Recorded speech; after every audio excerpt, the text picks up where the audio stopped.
I got a question. The title for the film, was that the original title? Because I swear I saw it under something else.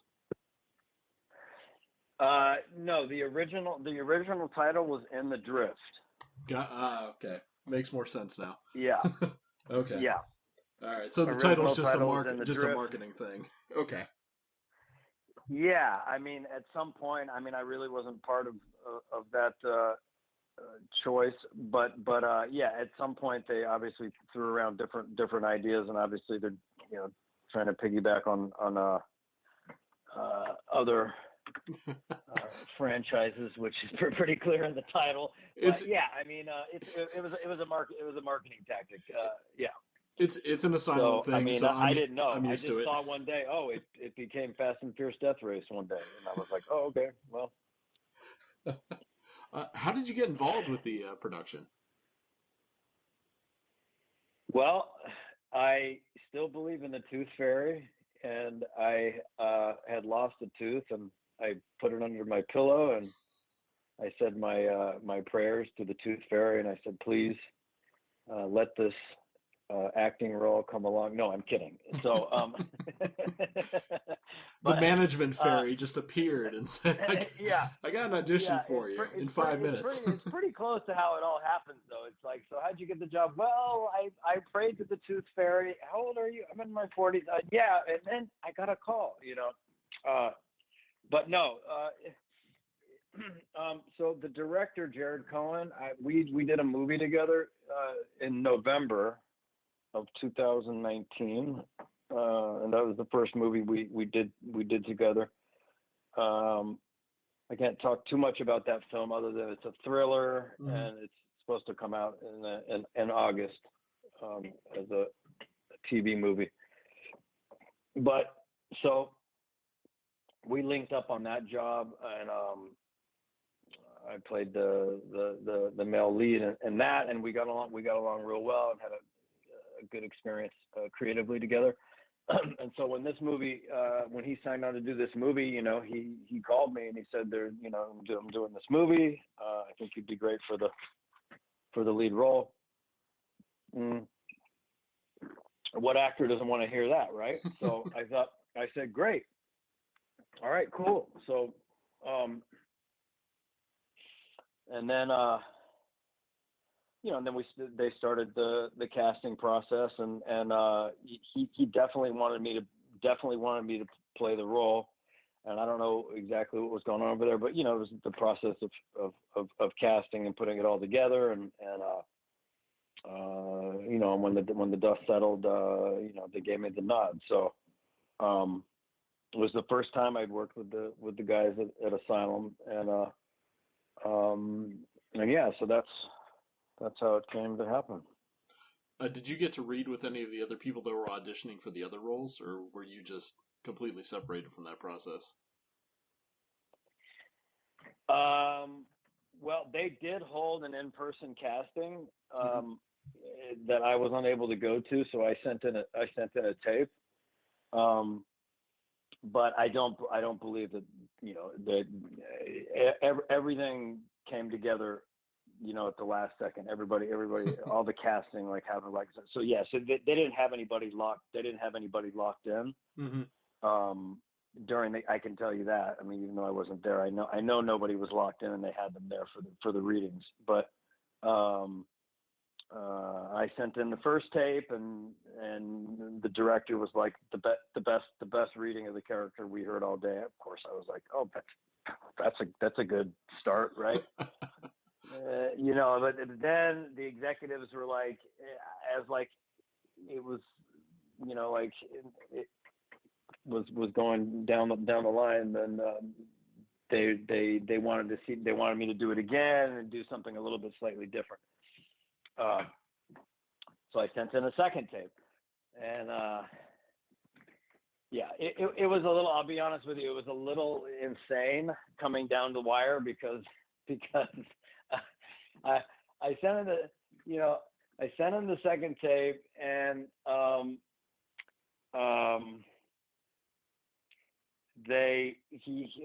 he kept telling me, he's like, it's close to happening. You should be getting the call any second. And I was like, oh, this is, I mean, I can't ask for any better news. And then they called me, and then I had it, and then all of a sudden, oh wait, somebody didn't approve you. Hold on, and I was like, I just thought, oh my God, this is insane. And then it finally, then it finally, everybody's on board. You're in. You're playing the lead guy.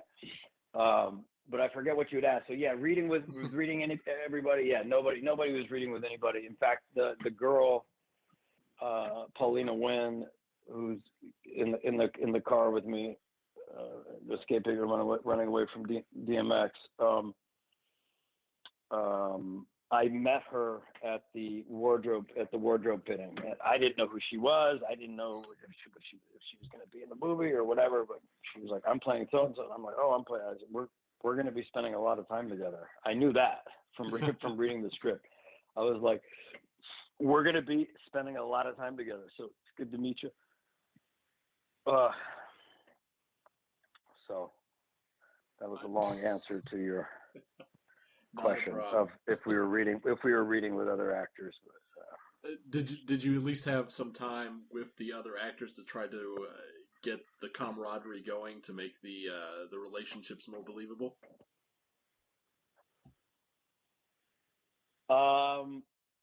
No. So this was a very fast-tracked movie, huh? Yeah, this was Mike. This was like fast track it as fast as you could possibly think. So, what it did force you to do was, usually you have, usually you have rehearsals, and then you'll have maybe a reading of the script with the cast, and then maybe you'll even have some rehearsals prior to shooting, and you'll have so. No, we bypassed all that and we just catapulted right into the first day of shooting. So basically, what that forced us to do was stay incredibly focused while we were shooting. So very little dilly dallying, very little chit chatty. I had very little time to do any chit chatting because I literally had to be like, I've got this much work to do today, and I've got to just keep my head in the book. So whoever I happen to be doing the scenes with, or like if I was doing the first couple scenes with Paulina, then I would just be like, let's go, come on, and we would go sit down and we would run lines and we would work out moments and stuff like that, and then. If they didn't call us if they called us for rehearsal, then of course we would go and we would block the scene and we'd rehearse it, and then we'd be ready for a take. If I had more time and I felt like okay with that scene, because there was so much work to do in a given day, then I would be like, what's the scene after that? And if it was with another actress or an actor, then I would go find them, and I would be like, hey, let's go over this. So I was always planning ahead. And we had enough time, on set to work things out. But like I said, if we chose to hang out at craft service and play cards, you know what I mean? Then there was just no time for that. And then if I felt like I had a comfortable enough grasp with what I was doing for the day's work, then I might look forward to the following day, and I might start to study those scenes and prepare for those scenes. And if I was doing those with some of the people, I would say, how are you feeling about what you're doing today? Are you, do you feel comfortable enough to flash forward to tomorrow? And let's take a look at those. But yeah, there was an incredible amount of work to do, and so just had to keep my nose in the script as often as possible, and also stay flexible, because sometimes, not a lot, thank God, but sometimes things would change. Mm-hmm. It'd be like, oh, we're moving the scene a day ahead, and so.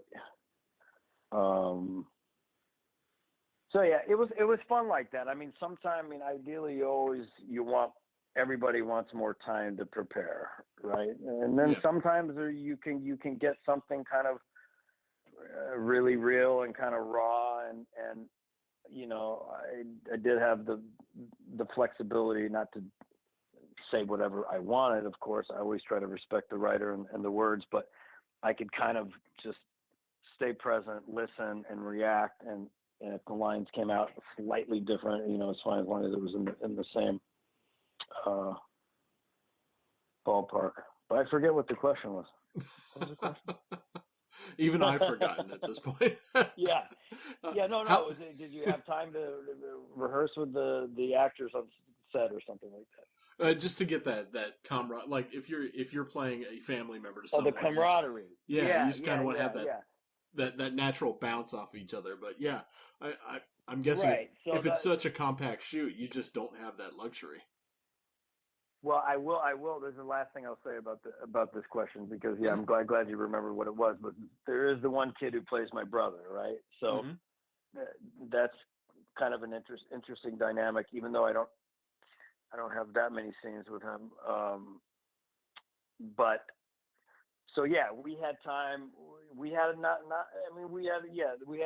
we had enough time to spend around, and we got along well. I mean, by the time we shot that first scene where we're at the junkyard and he comes to me to ask for help, like, we had been shooting for a while, so we had some laughs and we had gotten to know each other a little bit. So we kind of had this rapport that was natural. But the one that was really, like I said, was the girl, Paulina, because I knew I was going to be spending so much time with her. We actually had time.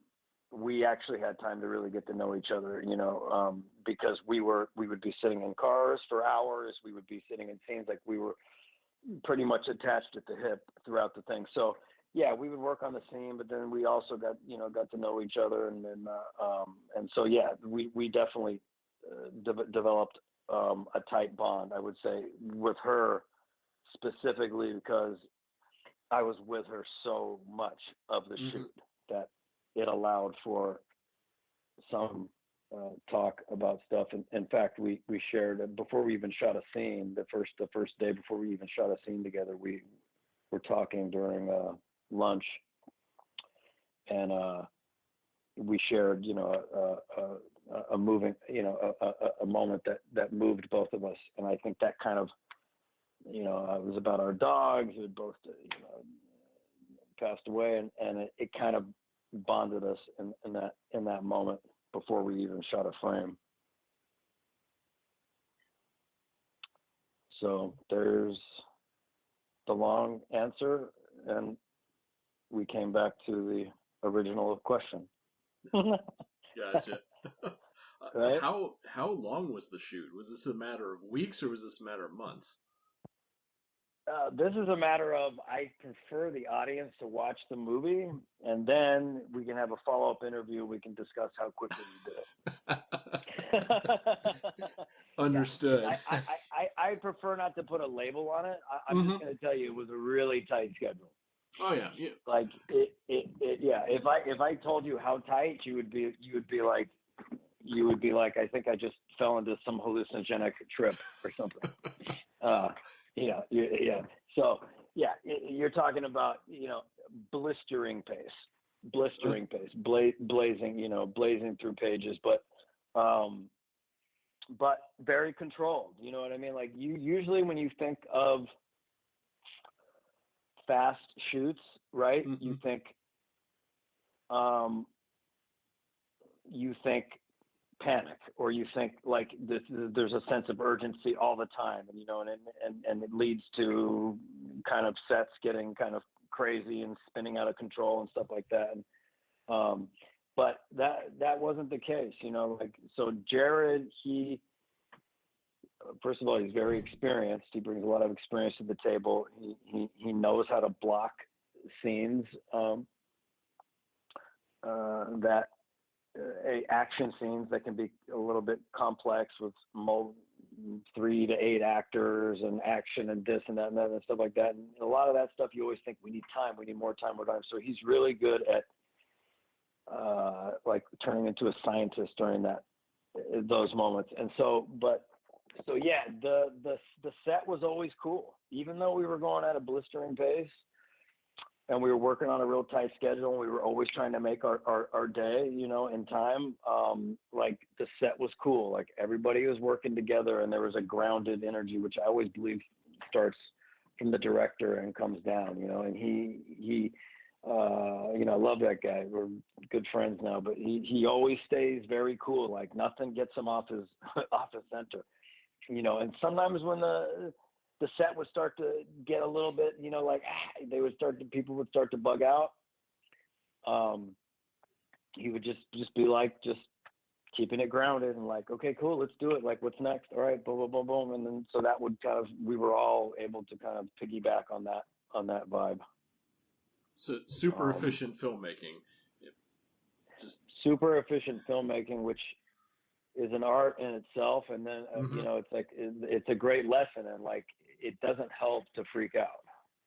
Right. So, you know, a lot of times when we're under pressure, whether it's in filmmaking or in life, you know, there's a tendency to, you know, freak out and react. And, mm-hmm. you know, and so it's a great lesson in just staying grounded, staying present, breathing, you know, and like just staying focused on the next thing. What's the next thing in front of me? What's the next thing in front of me? I don't need to go too far into the future. I don't need to, you know, as they call it, future tripping or fortune telling. You know, if I get too far into the future, you know, the future is a scary place. Just keep it here. So. Was there, even though you were going at such a fast pace to get this movie done, was there a particular scene that you really enjoyed filming that you kind of wish you can kind of go back and relive that moment?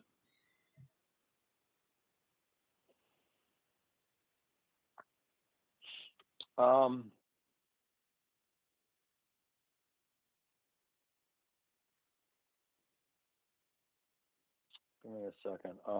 Yeah, so. Yeah, I mean, let's see. The scenes that were most fulfilling for me as an actor and as a human being were the scenes, you know, that required, you know, an emotional ingredient, you know, beyond just, you know, anger or intensity or, you know what I mean? Like all the action, which, you know, which would be, the scene where he, you know, they're up on the mountaintop and he's talking to the girl and he kind of, you know, has a meltdown about, without spoiling the storyline, but, you know, about the tragedy that happened when he was racing and which caused him to retire. And that whole bit, was one of them. And because, you know, it required, you know, it wasn't just fast-paced back and forth action in the car. It required the character to really reveal his inner life and expose some of the pain and regret, you know, that he had been through. So, you know, as an actor, you always hope that you can go there, and in this particular case, it's not only can you go there, but can you go there quickly, you know? So, and that scene, it actually became longer. It became longer because Jared wrote, so there was the first part of the scene where he's talking about what happened in the race, that was the tragedy, and then it went into a kind of a monologue that Jared had written while we were shooting for me, and then I took the scene and kind of reworked it myself. But it was a lot of dialogue. It was a lot of dialogue, and like I said, it was not so. But I remember the first take. You know, I remember I was like staring down the barrel of a gun when thinking about that scene because I knew how long it was and I knew how much dialogue there was. And so I remember when we went up on It was a beautiful little spot right up there in the mountain, and we did the first take, and I like stumbled through it, and I was like, oh God, that I was thinking to myself, that did not go well, and I just thought, fuck. And I just said, okay, just set it aside. It was just the first take. It's like you can get it on the second take, and on the second take, it just it fell into place. It fell into place. So that was a cathartic scene because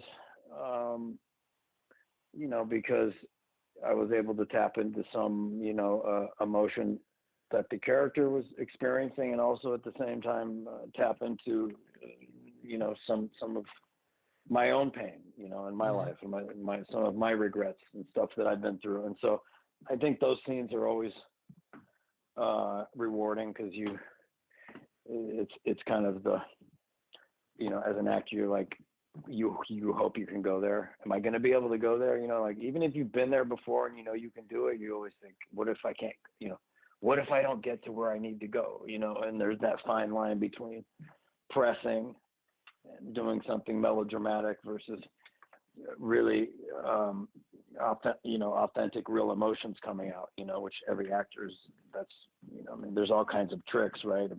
Putting your hand, covering your eyes with your hands and pretending like you're crying, and then there's just real emotion coming out. And anytime you can do that, those are always magical moments. So that scene, and then the scene towards the end, which I won't spoil, but if you saw the movie where, the last scene with his brother, were both two of those scenes where they were very fulfilling to me as an actor because,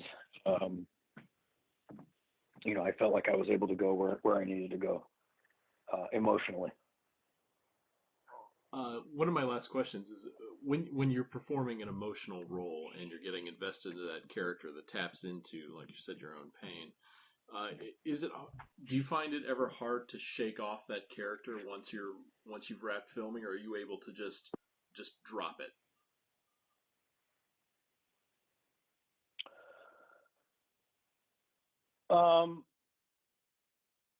Yeah, no, I feel like, no, in this case, I was able to, I'm able to drop it. I mean, if you get into some really complex character work, for example, like what Joaquin Phoenix did in The Joker, I can't speak to that level of character work because,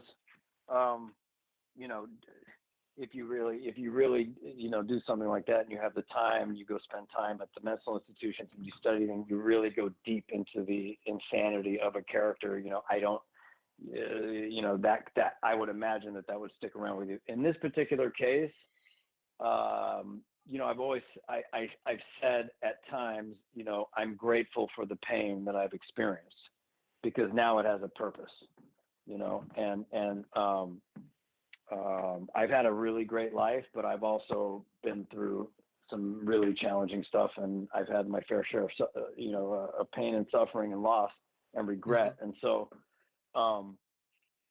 that was always there, bubbling under the surface, and it was there. Like even when I would come home from shooting, you know what I mean? It was there. It was there. And so, yeah, I was just like, I remember the last day we shot, I was like, man, there was a purpose for the pain, like, it's like, thank God that I've lived a little bit and I'm rough around the edges because I was able to use that. But yeah, once it's over, I just kind of shake it off and move on, and go back to trying to find the humor in life. Right. I mean, yeah.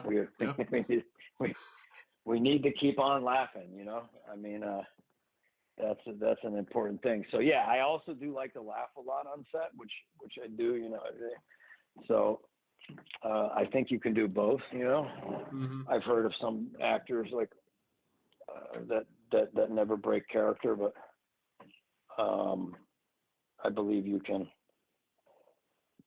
have a laugh. I couldn't imagine being trapped. Being trapped in a mindset that isn't your own for a prolonged period of time. I would go insane. That's why I kind of like if I do audition, it's usually for bouncer number 3, something that doesn't require a whole lot of me. Right. Right. Right. That's hilarious. Yeah, that's great. You're like, yeah, no. You're like, yeah, no. For bouncer number 3, you know what? I did 3 months of research, working in the clubs, busting heads, ended up in the hospital. Right. Well, yeah. So, All right, Michael. did that answer that wraps question? Yeah, that wraps it up for me. Fast and Furious Death Race was, I think it came out today on digital, correct? No, it actually came out 1 week ago. Oh, we could. Wait, hold on, are you still there? Yeah, it came out on the 19th, so that was last Tuesday. All right, it's already out. Everyone can go see it and and enjoy it. And then maybe we'll do that follow up interview after everyone's had a chance to to look into, and then we'll speculate about what it was like to film it under those conditions. Oh, I would love that, Mike. I really enjoyed talking with you. So yeah, thank you, and you got my number, so let me know, and I appreciate you. Appreciate you taking the time. Man. No, thank you, and you have yourself a good evening. I hope I get to talk to you again soon. All right, Mike. Take care now. All right, you too. Bye. Bye-bye.